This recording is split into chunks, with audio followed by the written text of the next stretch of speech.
That's my good boy. Good Jason. Jason, Mother is talking to you. Hello everyone, welcome back to the channel. Happy Friday the 13th to you. Fittingly, Alfred Hitchcock was born on Friday the 13th. The Master of Suspense was born on August 13th, 1899, so Friday, August 13th, 1999 would have been his 100th birthday. He made his directorial debut in 1922 with a movie called Number 13.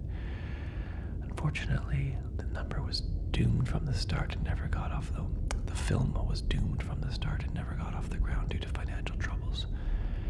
Other celebrities, well-known personalities born on Friday the 13th include actors Mary-Kate and Ashley Olsen, novelist and playwright Samuel Beckett, and the former president of Cuba, Fidel Castro.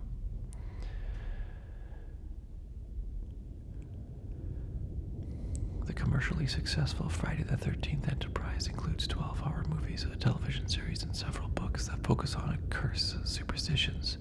Even though the films and the television series consistently receive negative reviews from critics, they have a considerable following. The mask worn by the key character in the movies, Jason Voorhees, is one of the most known images in popular culture. Okay. Friday the 13th, the movie. The movie was filmed at Camp Nobibosco in New Jersey. The camp is still in operation and has a wall of Friday the 13th memorabilia to honor the movie that was set there. Betsy Palmer said that if it were not for the fact that she was in desperate need of a new car, she would have never accepted the role of Pamela Voorhees. In fact, after she read the script, she called the movie a piece of shit. Over the years, however, Palmer did warm up to the film as it made her more famous than infamous, and made appearances at conventions and documentaries to discuss it. The first Friday the 13th film has earned $39,754,000 at the domestic box office on a budget of $550,000. That's wow. Its worldwide gross was $59 million. $59 million off of $500,000. Composer Harry Manfredini came up with the now classic vocals attached to the score. It's his voice as well. Tom Savini was one of the first crew members on board for the film. The producers idolized his special makeup effects in Dawn of the Dead. While most of the cast and crew stayed behind at local hotels during filming, some of the most dedicated, including Tom Savini and Tasso and Stavrakis, stayed at the actual campsite. They had Savini's Betamax VCR and only a couple of movies such as Barbarella and Marathon Man on videotape to keep themselves entertained, so each night they would watch one. To this day, Savini says he can recite those movies by heart. Because the camp was closed during filming and situated in the deep New Jersey woods, the cast and crew didn't see much outside interference, but it turned out they had a very famous neighbor, rock star Lou Reed, who owned a farm nearby. Quote, "We got to watch Lou Reed play for free right in front of us while we were making the film," soundman Richard Murphy said. "He came by the set and we hung around with each other, and he was just a really great guy." This was the 18th highest grossing film that year, facing stiff horror film competition from such high-profile releases as The Shining, Dressed to Kill, The Fog, and Prom Night. Wow, it did have some competition, didn't it? Victor Miller admitted that he was purposely riding the success of John Carpenter's Halloween. Director Sean S. Cunningham even approached Halloween producer Irwin Yablans to produce the film, but he declined. He wasn't interested in doing another horror movie. It's too bad. Maybe it could have been a little bit better. Willie Adams was the production assistant for the film, although He spent most of his time working behind the camera. He played the male counselor in the 1958 scene and holds the unique distinction of being the first murder victim in a Friday the 13th film. At around 19 minutes in, special effects supervisor Tom Savini performed at the arrow shot that nearly missed Brenda when she was setting up the archery target. Harry Crosby, who played Bill in this movie, is the son of Bing Crosby. This was inspired by both Halloween, a blockbuster slasher movie, and Meatballs, a teen sex comedy set at summer camp, which had come out shortly before and were both big hits focusing on the youth market. Betsy Palmer tells fans she had no idea who this character in the hockey mask is since her son Jason drowned in 1957. It's pretty funny. To get their roles, the young actresses had to read the monologue about the nightmare and the rain turning to blood. Most of the location and set were already there. The crew only had to build the bathroom set, however. Few realized that only one toilet was actually working, so after a while, the other toilets had to be cleaned out. After the film's success, Adrienne King was stalked by an obsessed fan. Terrified, she asked that her role be part 2 be small as possible. She did not take any of the roles or make convention appearances for almost 20 years after its release. Wow, so Stalker just ruined it all for her. What a dickhead. The MPAA told the producers of Friday the 13th to scale back on the gore for the sequel, since they regretted the amount of gore that had gotten through in the original, and the subsequent critical backlash. This is why Part 2 is much less gory than Part 1. That's too bad. Sean S. Cunningham has been quoted saying that the type of actors he sought for this film were, quote, good-looking kids who you might see in a Pepsi commercial.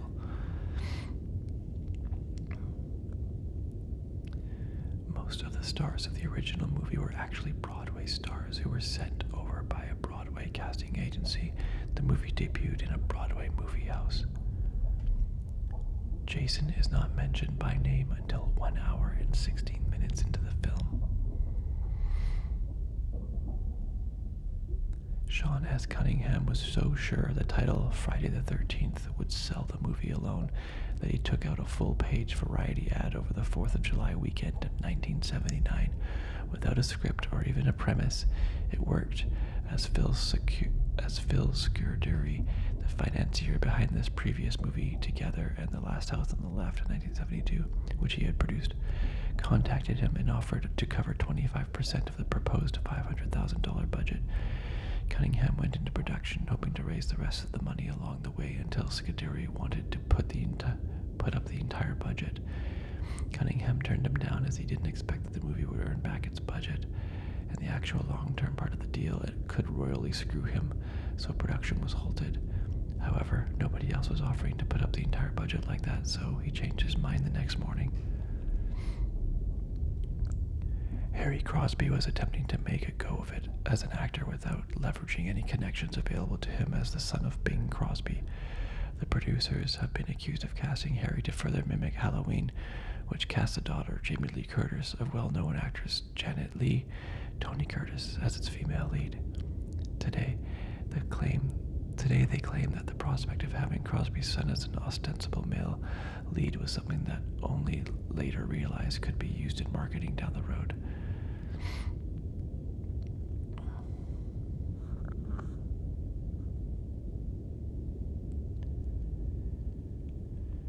Producer Steve Miner initially thought it was an idiotic idea to bring Jason back in sequels. Quote, "He wasn't your villain. He's just a figment of someone's imagination." Despite this, he went on to direct the next 2 Friday the 13th movies starring Jason as the villain.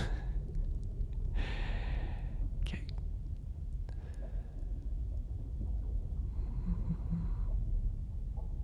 Victor's working title for the script was Long Night at Camp Blood. I don't hate that. It's kind of fun. I wonder if there's another movie called Long Night at Camp Blood. Robbie Morgan was not auditioning for the film when she was offered the role. While in her office, Julie Hughes just looked at Morgan and proclaimed, "You're a camp counselor. The next day, Morgan was on the set. I love that. Steve Christie goes through a sketchbook of Alice Hardy's early in the film. Adrienne King is an artist in the real life, which inspired Cunningham and Miller to add it to the script.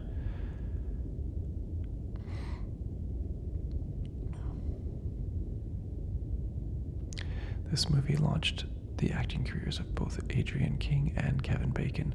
Although it was not Bacon's first film, his breakout role was as Chip Diller in National Lampoon's Animal House, one of the leaders of the villainous Omega fraternity that is bullying and fighting with the Deltas. In between Animal House and Friday the 13th, he starred in Starting Over as well as the 1980 superhero spoof Hero at Large starring John Ritter.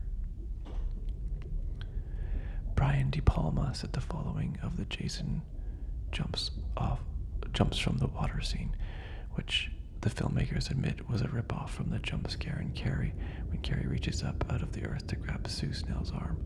I liked it, then adding, I saw it coming. The film takes place on both Friday the 13th, 1958 and Friday, June 13th, the present. But in the second case, at no point in the film is the year mentioned. However, in real life, the 13th of June, 1980, did curiously enough fall on a Friday. The scene with the snake was not in the script and was an idea from Tom Savini after an experience in his own cabin during filming. The snake in the scene was real, including its on-screen death. Wow. That's right, they used to just kill little animals in movies. I forgot about that. Cunningham got financing for the film based solely on a title shot of Friday the 13th approaching the camera and breaking glass. He had no script or story idea yet. That's insane. Was it just easier back then, I guess?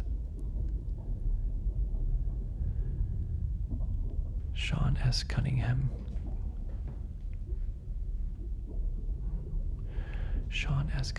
came up with the title of the film and placed an ad in the trade papers to create interest in the movie prior to having the script. Yes, we already know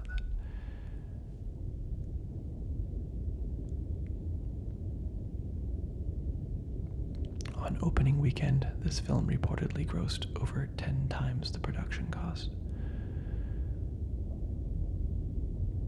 Victor Miller wrote the script in about 2 weeks and very late in production, but interestingly, Miller never went to summer camp when he was a kid. Even so, the screenplay served mostly as an inspiration, as many scenes were improvised on set. Jason only appears in this film via flashback / Alice's dream. He appears for the first time in present day at the beginning of the first sequel. The film was initially viewed by Cunningham as a way to pay the bills, but it ended up working well beyond his expectations.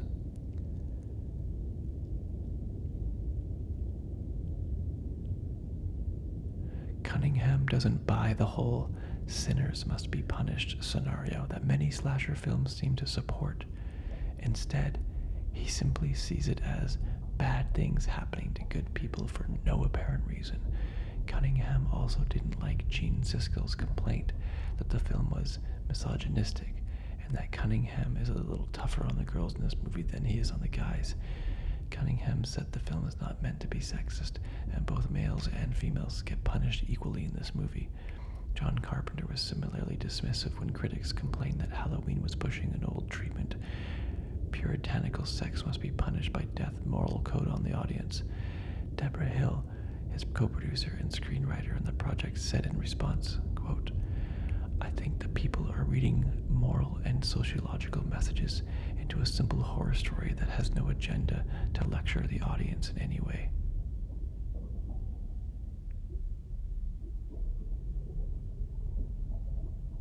Sally Field was offered the role of Alice Hardy but turned it down. I could have seen Sally Field really elevating this movie for sure.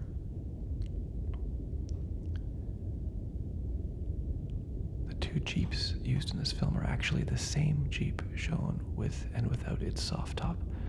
The model is a 1972 CJ5.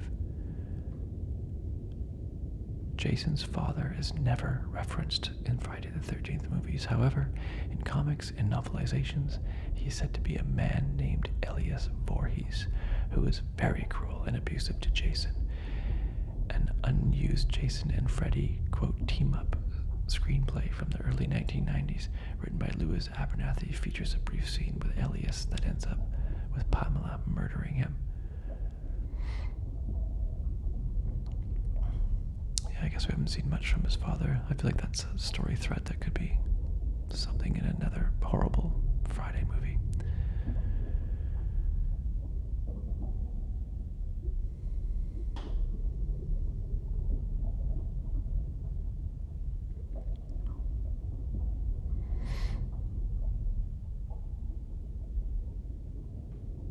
Okay, I'm going to move over to Freddy versus Jason because there are a lot of scenes of this that were filmed in the high school I went to.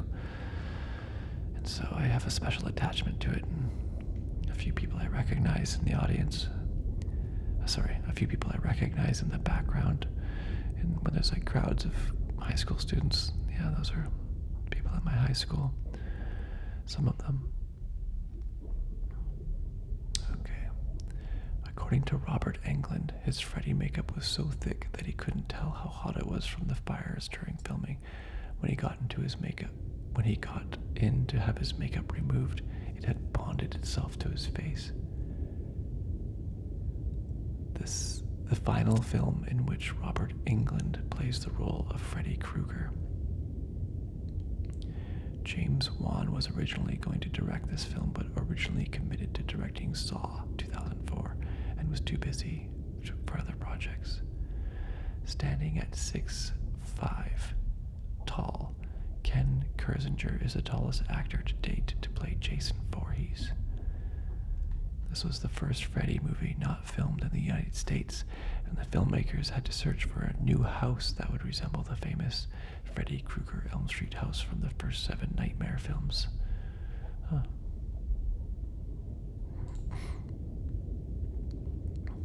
The biggest problem that occurred on set was a fight between director Ronnie Yu and Catherine Isabel Gibb, who had signed on to the film on the promise that she would not have to do nude scenes, as she has a strict no nudity clause in her contract. During the shoot, Yu went back on the promise and repeatedly tried to pressure her to get naked. They eventually settled on using a body double. What an asshole. That's just really creepy to do that. While several journalists and television hosts have tried to embarrass Kelly Rowland over her role in this film, she has always responded by saying that the film was a hit and she enjoyed making it, and therefore has nothing to be ashamed about. I don't think she has anything to be ashamed about in this movie. I actually think this movie holds up pretty well. I don't think there's a lot of problems with this movie. It's just fun. You can take it for what it is. The lake at Camp Crystal Lake was also being used to film the final scenes for X-Men 2, or X2, X-Men United. At the same time this movie was being filmed. That's kind of cool. The 2 film casts even stayed at the same hotel, huh? Following its release, Monica Keena and Catherine Isabel had rather choice words about the film, with Keena in particular saying that she thought the screenplay was terrible and that she only really signed on for the money and to raise her profile. Isabel's problems were mostly due to the fact that she didn't get along with Ronnie Yu, who tried to force her to do a nude scene even though he had specifically requested no nudity clause when she signed on the film. I mean, I can't believe he did that. That is one of the most creepiest, awful things you can do.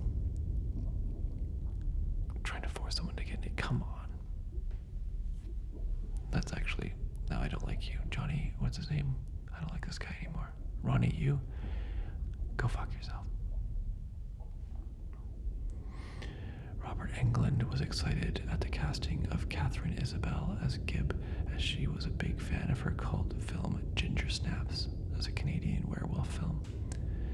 Betsy Palmer, who played Jason's mother in the original Friday the 13th, was asked to reprise her role of Miss Voorhees, but turned it down because she felt the role was too small for her. Oh, wow. She really turned around on that, hey? The $25 million budget for the film was the highest in Friday the 13th series. The film marks Robert Englund's last official on-screen appearance as Freddy, though he would occasionally appear as the character at conventions and events. In 2014, Englund officially retired from the role after appearing in full costume and makeup at an event marketed as his final portrayal of the character. The actor who played Jason Voorhees, Ken Kersinger, revealed that during the filming of the scene of the characters looking for the hypnocil in the insane asylum, special effects sparks landed on Kersinger, causing his costume to catch fire. A stuntman for over 20 years, Kersinger remained calm while stagehands rushed in with fire extinguishers and put him out. Wow, he could have turned into Jason for real. A sequel was planned but never materialized. Wildstorm published a sequel was planned but never materialized. Wildstorm published a 6-issue comic series in late 2007 and early 2008. This added The Evil Dead, Ash Williams to the mix. That's fun. Oh, that would have been so fun. Freddy versus Jason versus Ash. Oh, I do want that. At around 13 minutes, the scene which featured Jason's bed kill was originally rejected by New Line Cinema studio executives, but screenwriters Mark Swift and Damien Shannon fought hard for filming it. They acted it out on the floor to convince Ronnie Yu. After he liked the idea, the scene was filmed. It turned out to be the biggest reaction of the audience during test screening. Wow.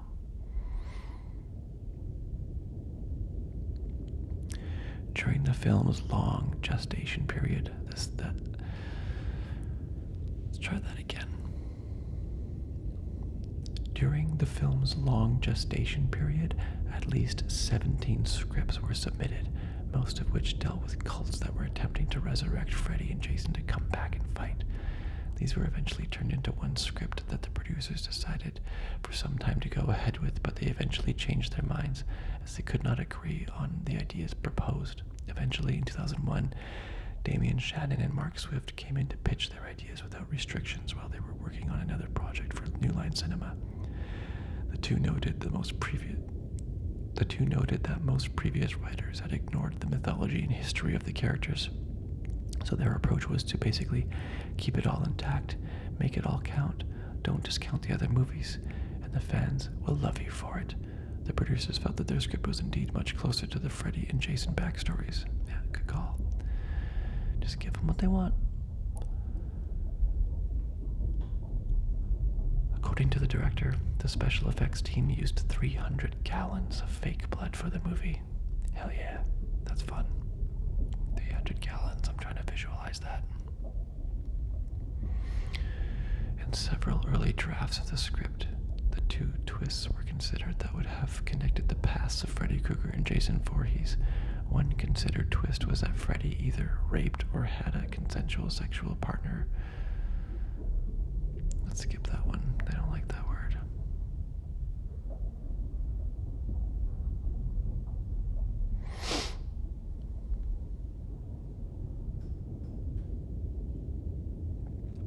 New Line Cinema first attempted to make this film several times in the late 1980s, as early as 1987, when they tried to team up with Paramount Pictures by pitting Jason against Freddy Krueger in the 7th Friday the 13th movie. However, they couldn't reach an agreement, so Paramount made Friday the 13th The New Blood by having Jason fight a telepathic teenage girl. Chronologically, the film is set after the events of Freddy's Dead, The Final Nightmare, and Jason Goes to Hell 1993, but before Jason X 2001, which was released beforehand, as his movie spent so long in development hell.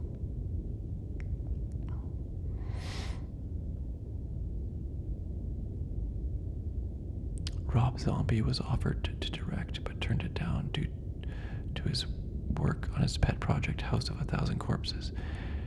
Let's try that again.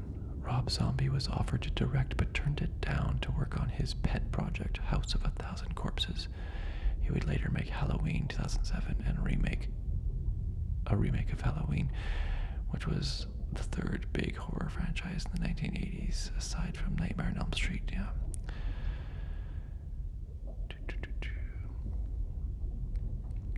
The kids go to Weston Hills to look for the experimental drug Hypnosil. Hypnosil was the drug that Neil Gordon discovered was being taken by Nancy Thompson when they first met in A Nightmare on Elm Street 3, Dream Warriors. As Hypnosil suppresses dreams and thus prevents Freddy Krueger from entering in them, Nancy was also the one who suggested Weston Hills prescribe Hypnosil to the patients. The 8th and 11th entries in the 2 respective series. That's kind of cool to know. As a little girl, actress Monica Keena's fear of Freddy Krueger character resulted in her school teachers thinking she was abused at home. Huh? Poor thing. In the first interview concerning the film, Ken Kersinger did the whole video interview in Jason's costume, wearing the mask, clothes, and makeup in order to make the viewers more confident in him and his loyalty to the character. Good call. Freddy's boiler room in the movie was not a built set. It was actually an old boiler room redressed by the crew. I thought for sure that was fake.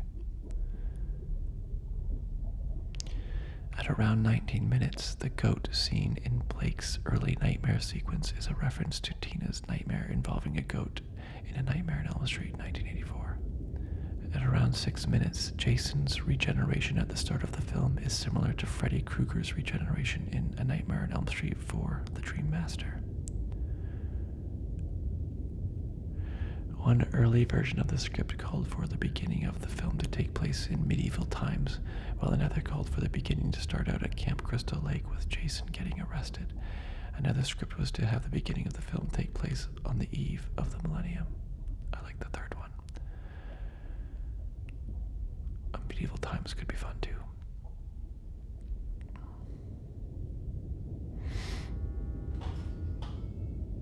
I like the idea. Oh, what about like a time traveling Jason Voorhees? Sounds like a fun idea. Jason in time or something like that, where he just travels through time killing people. It'd have to be like he accidentally keeps walking into a time machine or something.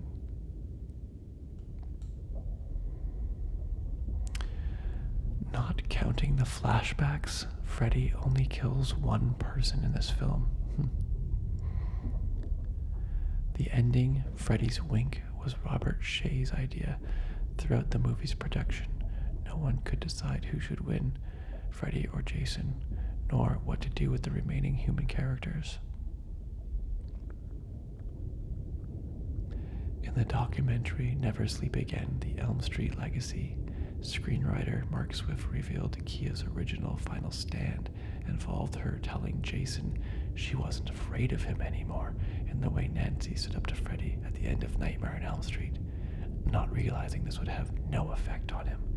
Freddy then taunted her by saying, "Wrong one, bitch," before killing her. That's pretty funny. According to writer Mark Swift, the ending delivered the effect he originally was going for. He personally thinks Jason won the war. Body count 24. When Jason is impaled on his own machete, Freddy uses some iron plates to push the machete in deeper. The last 3 plates that fly through the air form the New Line Cinema logo. What?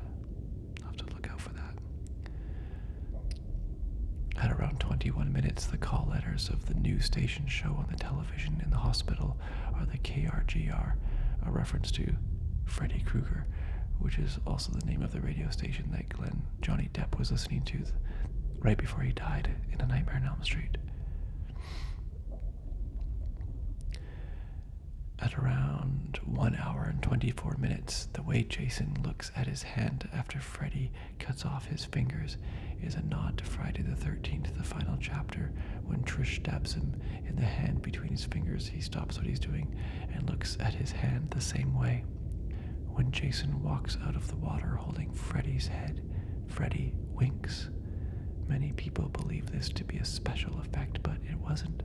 Robert Englund winked at the camera.